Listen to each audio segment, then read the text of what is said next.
What are people doing to you guys to take away the three? Just didn't get many attempts today. I know it's a bigger part of your game than probably you. The final numbers would reflect today. Are they people guarding Purdue differently these days? I think it just is different every game. I felt like just this wasn't our game to get threes up. They did a good job getting our shooters off, and it's really Clearly, they made a point of emphasis to dig the ball out of Zach when he got the ball and had more success than any team this year. And it sounds like Zach doesn't agree with maybe the way that the rest viewed it. But, you know, how difficult was it when Zach wasn't there? And also, you can't rely on the outside shot. And then the mid-range shots were all over the place there in the first half, it seemed like. So. Yeah, I mean, Zach's going to do his thing, and I mean, I thought there was a couple there that could have gone both ways, but I mean, it's the game of basketball, and we knew that we weren't going to get a couple of those, but it's fine, it's whatever, and then we just got to make shots on our end. And I think at the end of the day, we just got to come out better, and that's really it. Just the challenge of containing Thornton. I know you're rolling on him a little bit. Just how come he's such a tough cover? I mean, he's a great player. I mean, he's doing his thing. He's able to get deep in the paint and get down in that 15-foot area and make those jump shots. That's what he did tonight. So. I think that in your 3 losses, the opponent has averaged about 20 points off turnovers.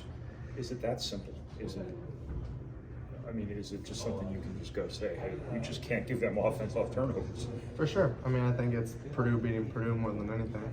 That's just how I see it. I mean, everybody can say what they want, but in my eyes, that's what it is. I think if we limit those turnovers, I mean, you see the games where we don't have as many turnovers, we're beating teams by 20 plus. I think it speaks for itself, and I think the transition points were huge from the turnovers was huge. So. How much does it knock you guys out of rhythm, if at all, when Zach goes out and fouls? I mean, it's definitely different. They play defense differently when he's out. But I mean, at the end of the day, I mean, everybody's good enough to do their own thing. And I think that we just weren't able to make shots tonight, and it's really it. You guys had some rough losses in February last year. What do you have to do this season to differentiate from letting it slide into, more? Yeah, just move on to the next one. I mean, it's a game. We still got our goals ahead of us. It doesn't change a thing. Just keep playing our basketball and regroup. Just how comforting is it to have been 2020 at the foul line today after things have been uneven the last few games?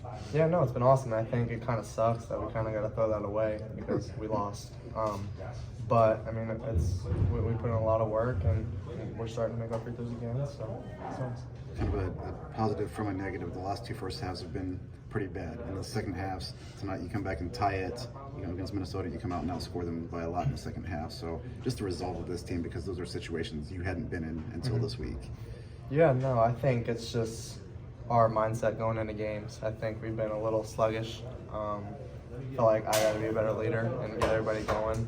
I mean, there's a lot of different little parts to it. I think it starts with me and kind of those older guys just getting everybody going, and that's just really at the end of the day. So.